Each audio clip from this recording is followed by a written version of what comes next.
이번 강의에서는 컴포넌트에 대해서 알아보겠습니다. 컴포넌트는 무엇일까요? 컴포넌트는 프로젝트를 이루는 최소 구성 단위라고 생각하시면 됩니다. 리액트에는 모든 것이 컴포넌트로 이루어져 있습니다. 간단히 예시를 들어볼까요?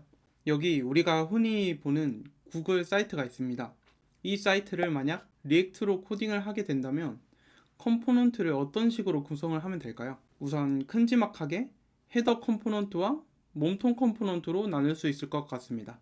그리고 다음으로 헤더 컴포넌트 안에서 헤더의 왼쪽 그리고 오른쪽으로 나눌 수 있습니다. 몸통 컴포넌트 안에는 세 부분으로 나눌 수 있겠네요.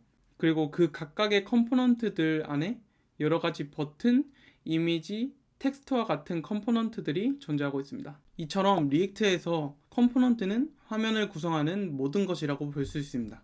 저희 프로젝트 파일로 돌아와서 코드를 한번 다시 보겠습니다. app.js 파일에 앱이라는 컴포넌트가 존재하고 있습니다. 보통 컴포넌트 이름은 파일명과 동일시하게 작성이 됩니다. 앱 컴포넌트를 살펴보면 펑션을 쓰는 걸로 봐서 함수인데 어떤 것을 리턴하고 있는 걸 볼 수 있습니다. 그래서 리턴하는 코드를 잠깐 보면 HTML 태그로 된 템플릿을 반환하고 있습니다. div로 감싸져 있고 그 안에는 헤더 그리고 이미지와 같은 것들이 들어있다는 걸 알 수 있습니다. 그래서 컴포넌트가 어떻게 생겼는지 알고 싶으면 컴포넌트에서 리턴하는 모양을 살펴보면 됩니다. 지금 앱 컴포넌트는 함수 형태로 되어 있습니다. 리액트에는 두 가지 형태의 컴포넌트가 존재합니다. 첫 번째는 앱 컴포넌트와 같이 함수형 컴포넌트가 있고 두 번째는 클래스 형태의 컴포넌트가 있죠. 이 두 가지 형태는 똑같이 동작합니다.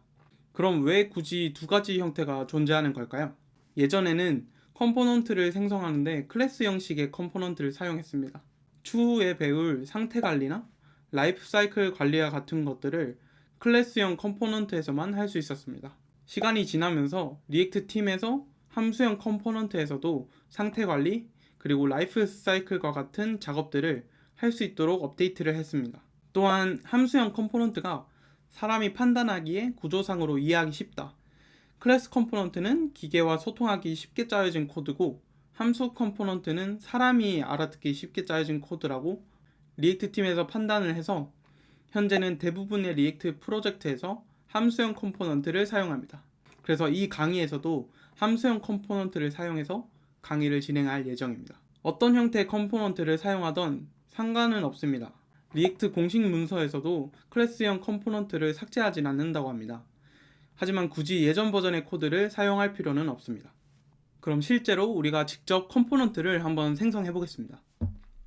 그 전에 다음과 같이 리액트 프로젝트를 실행시켜서 앱 컴포넌트 안에 있는 내용들을 전부 지워보도록 하겠습니다.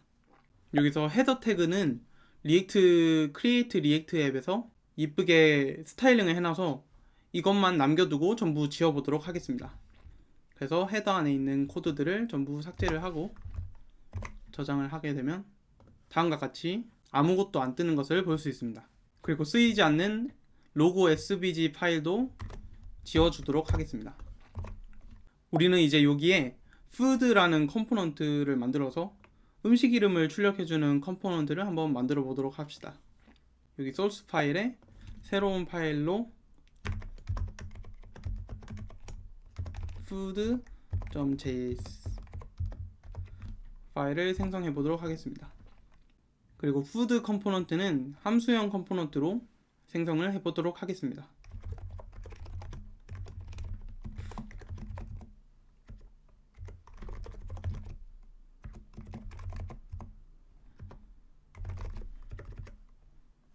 지금은 음식이라는 글자를 내뱉도록 리턴을 해주고요.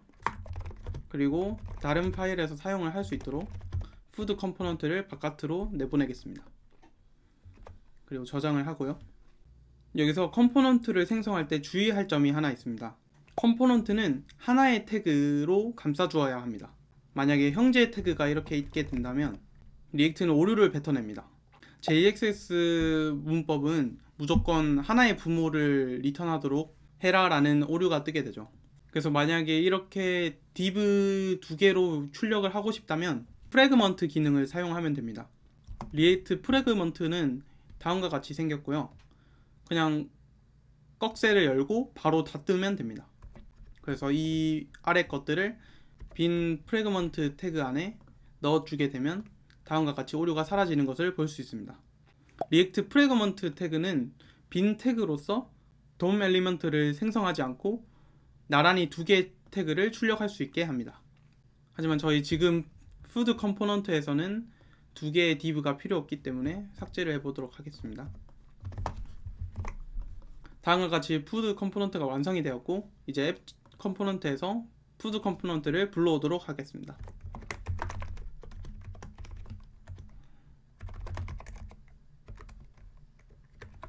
다음과 같이 임포트 구문으로 푸드 컴포넌트를 불러오고 앱 컴포넌트에서 다음과 같이 사용을 하면 됩니다.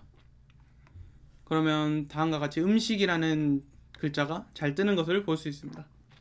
만약 생성한 푸드 컴포넌트를 여러 번 사용하고 싶다면 다음과 같이 여러 번 쓰면 됩니다. 그러면 여러 번 출력이 되는 것을 볼 수 있죠. 푸드 함수를 여러 번 우리가 직접 쓰지 않아도 다음과 같이 리액트에서 컴포넌트화를 시켜서 사용하게 된다면 재사용성을 높이면서 개발을 진행할 수 있습니다. 지금까지 리액트 컴포넌트와 컴포넌트 생성에 대해 살펴봤습니다. 하지만 여기서 의문이 들 수 있습니다. 푸드 컴포넌트가 음식이라는 글자를 출력하지 말고 탕수육, 짜장면, 치킨, 피자와 같은 글자를 출력하고 싶은데 그럴 때는 치킨이라는 글자를 가진 컴포넌트를 하나 더 생성하고 피자라는 글자를 가진 컴포넌트를 하나를 더 생성해야 하는지 의문이 들 수 있습니다. 하지만 그렇게 하면 재사용성을 전혀 살리지 못하는 것입니다. 다음 시간에는 이 문제점을 해결할 수 있는 프롭스라는 개념에 대해서 알아보겠습니다.